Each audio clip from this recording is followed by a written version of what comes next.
নজর রাখবো পরবর্তী সংবাদে। স্মার্ট সিটি নির্মাণের ক্ষেত্রে সেই প্রকল্প হাতে নেওয়া হয়েছে এবং একই সঙ্গে শহর আগরতলাকে সাজিয়ে তোলার কাজ শুরু হয়ে গেছে। তবে ইতিমধ্যেই সেই শহর আগরতলাকে সাজিয়ে তোলার ক্ষেত্রে বিশেষ করে যে ড্রেনগুলি রয়েছে সেই ড্রেনগুলি ঢাকার পরিকল্পনা হাতে নেওয়া হয়েছে। তারই অঙ্গ হিসেবে যথারীতি আজ শহর আগরতলার বিভিন্ন ড্রেন ঢাকার কাজ চলছিল এবং সেই কাজ চলছিল প্রাক্তন মুখ্যমন্ত্রী সমীর রঞ্জন বাড়ির সামনেও, কিন্তু সেখানেই বাধা দেওয়া হয়েছে। এমনটাই অভিযোগ যে প্রাক্তন মুখ্যমন্ত্রী সমীর রঞ্জন বর্মনের বাড়ির সামনে ড্রেন নির্মাণের কাজ করতে যাওয়ার পরে শ্রমিকদেরকে বাধা দেওয়ার অভিযোগ উঠেছে, আর যার কারণে আজ সেই এলাকা পরিদর্শন করতে গিয়েছেন মেয়র দীপক মজুমদার। সঙ্গে ছিলেন আগরতলা পুর নিগমের কমিশনার ডক্টর শৈলেশ কুমার সহ অন্যান্যরা। অবশ্য পরিদর্শনকালে মেয়র বলেছেন প্রাক্তন মুখ্যমন্ত্রী সমীর রঞ্জন বর্মন কিভাবে সরকারি কাজে বাধা দিচ্ছেন তা আমি জানি না, তবে সরকারি কাজে বাধা দেওয়া বরদাস্ত করা হবে না, কড়াভাবে হুঁশিয়ারি দিয়েছেন আজ পুর নিগমের মেয়র দীপক মজুমদার। শুরুতে শোনাবো ওনার কি বক্তব্য রয়েছে।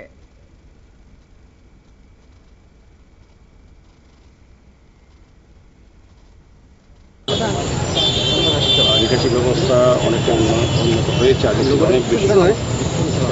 বৃষ্টি জমানো জলকে ম্যানেজ করার জন্য আমাদের স্মার্ট সিটি লিমিটেড, আগরতলা পৌর নিগম, নবায়ন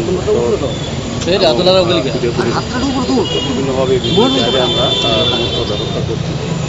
তারই হিসাবে আজকে আমরা বললাম যে এখানে যে স্মার্ট সিটি প্রভার্টিং চলছে সারা শহরে দেখবেন আমি কাজ চলছে খুব দ্রুত গতিতে, কারণ সামনে বর্ষা। আমরা আমাদের টার্গেট এই এপ্রিল মের মধ্যে সবগুলি কাজ সম্পূর্ণ করা।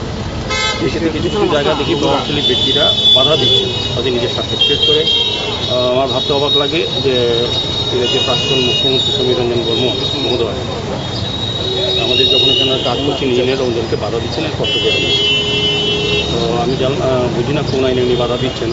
আমাদের যে টার্গেট স্মার্ট সিটি লিমিটেড এবং পৌর নিগমের, আমরা কিন্তু কাজটা করব যত প্রভাবশালী হোক আসতে পারবেন। আমি বলে দিয়েছি আমাদের এখানে কমিশনার সাহেব, ডিএম সাহেব তিনি আছেন, অফিসিয়ালরা আছেন, আমাদের ইঞ্জিনিয়াররা আছেন, আমাদের যারা ওদের সঙ্গে যুক্ত আর্কিটেক্টরা আছেন। আমরা বলে দিয়েছি যে এটা থেকে আর্থিক কাজ শুরু করে কোথাও যদি বাধা প্রাপ্ত হয় আমরা কিন্তু কাউকে ছাড়া হবে না। শহরের উন্নয়নের জন্য কারোর ব্যক্তিগত লাভালাভের জন্য শহরবাসী আমরা চাইছি যে কাজ শুরু করার জন্য আমি আজকে এসে আমরা আরও যাবো যেখানে বাধা থাকছে বা ইচ্ছাকৃতভাবে বাধা দেওয়ার চেষ্টা হচ্ছে আমাদের সরকারি কাজের উন্নয়নকে তথ্য করার জন্য এটা যাতে হতে না পারে বা সম্ভব না হয় এদিকে আমাদের লক্ষ্য দৃষ্টি আছে। প্রয়োজনে সরকারিভাবে আমরা যারা বাধা দেবে তাদের বিরুদ্ধে আইনগত ব্যবস্থা গ্রহণ করব। আমরা যে কোনো মূল্যে যে কোনো প্রবলেম ব্যক্তি যত কিছু আমরা এসব রক্ষা করবো না। আমরা শহরের উন্নয়নে কাজ করবো, শহরবাসীকে জল যন্ত্রণা থেকে মুক্ত করার জন্য আমাদের সরকারকে পদক্ষেপ নিয়েছে। স্মার্ট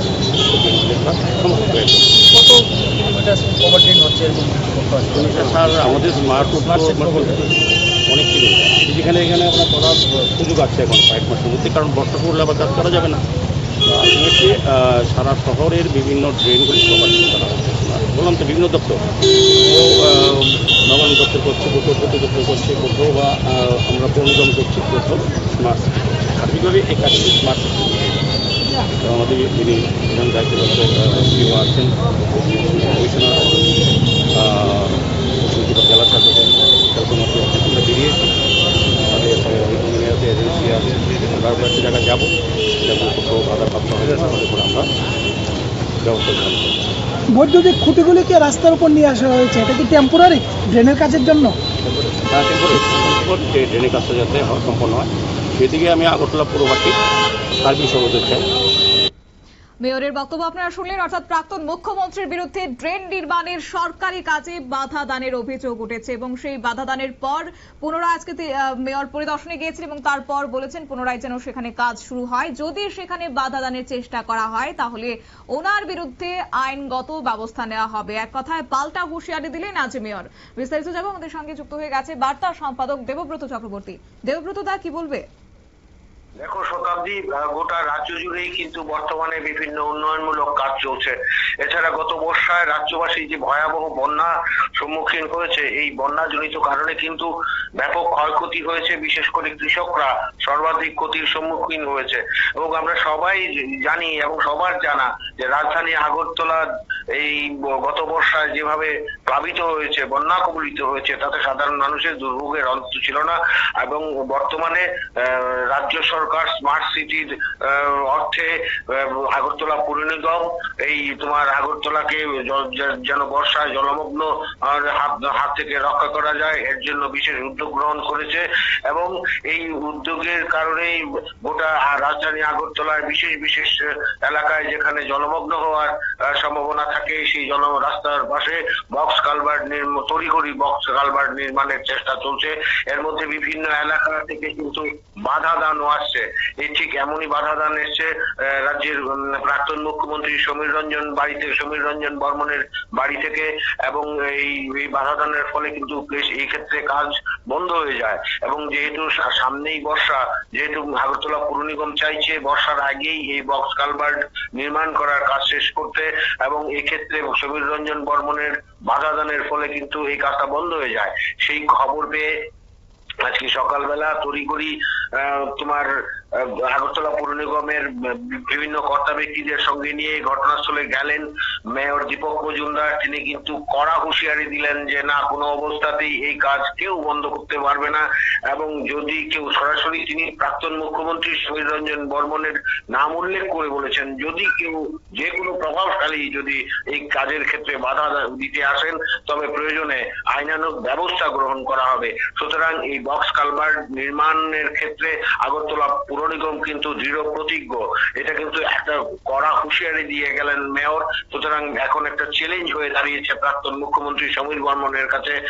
আমরা সবাই জানি এই প্রাক্তন মুখ্যমন্ত্রী সমীর রঞ্জন বর্মন একজন আইনজীবী এবং দীর্ঘদিন যাবৎ তিনি ত্রিপুরায় এই আইনের ব্যবসাটা করেছিলেন। পরবর্তী সময়ে তিনি যখন মুখ্যমন্ত্রী হয়ে যান এবং সরাসরি রাজনীতির সঙ্গে জড়িয়ে যান, এরপর থেকে অবশ্য তিনি সেই কালো কোটটা গায়ে দেননি। এরপরই কিন্তু তিনি সরাসরি রাজনীতিতে নেমে পড়েন, মুখ্যমন্ত্রী হয়েছিলেন এবং পরবর্তী সময়ে তিনি আরো বেশ কয়েকবার ভোটে দাঁড়িয়েছিলেন, যদিও ফলপ্রসূ হয়নি।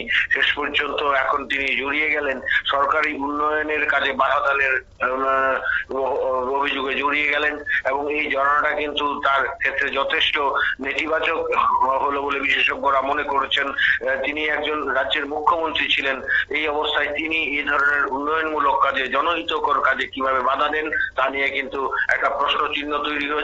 আর আজকে এই মেয়র এই সরাসরি প্রাক্তন মুখ্যমন্ত্রী সমীর রঞ্জন বর্মনকে যে হুঁশিয়ারিটা দিলেন যে কোনো প্রভাবশালীর বাধা বিপত্তি গ্রাহ্য করা হবে না, প্রয়োজনে পুনরায় আইনানুগ ব্যবস্থা গ্রহণের মাধ্যমে এই তোমার বক্স কালভার্ট কিন্তু নির্মাণ করাই হবে, এটা কিন্তু মেয়রের একটা দৃঢ়তা বলে সাধারণ মানুষ মনে করছেন। শতাব্দী, সেখানে প্রশ্ন হচ্ছে যে যখন সরকার চাইছে উন্নয়ন, যখন পৌর নিগম স্মার্ট শহর আগরতলাকে স্মার্ট সিটিতে রূপান্তরিত করতে চাইছে, সেই জায়গায় কেন এই বক্স কালভার্ট নির্মাণের ক্ষেত্রে বাধা প্রদান করছেন? যথোপযুক্ত কারণ কি দেখাতে পেরেছেন প্রাক্তন মুখ্যমন্ত্রী, নাকি সেখানে বিরোধী দলের তকমা গায়ে এঁটেছেন বলেও তিনি আজকে এই বাধা প্রদান করছেন?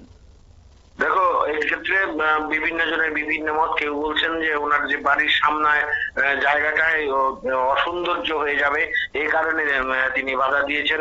এবং তিনি এও শোনা যাচ্ছে যে তিনি বলছেন যে এই বক্স কালভার্ট নির্মাণ বিজ্ঞান ভিত্তিক ভাবে হচ্ছে না, এই জন্য বাধা দিয়েছেন। কিন্তু সে যাই হোক, যে কারণেই হোক, এভাবে কিন্তু কেউ ব্যক্তিগত ভাবে এই ধরনের সরকারি কাজে বাধা দিতে পারেন না। এটা অবশ্যই সরকারি কাজে বাধা দানের একটা আইনি বিরুদ্ধ কাজ। সুতরাং এ ব্যাপারে অবশ্যই মামলা হতে পারে এবং এর ব্যাপারে তার বিরুদ্ধে আইনানুগ ব্যবস্থা গ্রহণ করে অবশ্যই তাকে আদালতে পর্যন্ত নিয়ে যাওয়া হতে পারে। তবে আজকে যেহেতু পুনরায় এই ক্ষেত্রে কাজটা শুরু হয়ে গেছে, হয়তো আর এই ব্যাপারে বেশি দূর কিছু জল গড়াবে না। এখন দেখার বিষয় পরবর্তী সময়ে কোন দিকে ঘটনা মন নেয়। শতাব্দী, একেবারে ধন্যবাদ। আপনারা শুনলেন আমাদের বার্তা সম্পাদকের বক্তব্য। অবশ্য প্রাক্তন মুখ্যমন্ত্রী সমীর রঞ্জন বাড়ির সামনে বক্স কালভার্ট নির্মাণের ক্ষেত্রে সরকারি কাজে বাধা প্রদান করা হচ্ছে এবং যার কারণে এবার ক্ষোভ উগরে দিয়েছেন আগরতলা পৌর নিগমের মেয়র এবং তিনি আজকে পরিদর্শন করতে গিয়েছেন এবং শ্রমিকদেরকে বলেছেন যাতে করে পুনরায় কাজ সেখানে শুরু করা হয় এবং আগামী দিনে যদি শ্রমিকদেরকে কোনো রকমের বাধা প্রদানের শিকার হতে হয় তাহলে ওনাদের বিরুদ্ধে কঠোর থেকে কঠোরতম পাশাপাশি আইনত ব্যবস্থা গ্রহণ করা হবে বলে হুঁশিয়ারি দিয়েছেন মেয়র। নিয়ে নিচ্ছি ছোট্ট একটি বিজ্ঞাপন বিরতি, সঙ্গে থাকুন।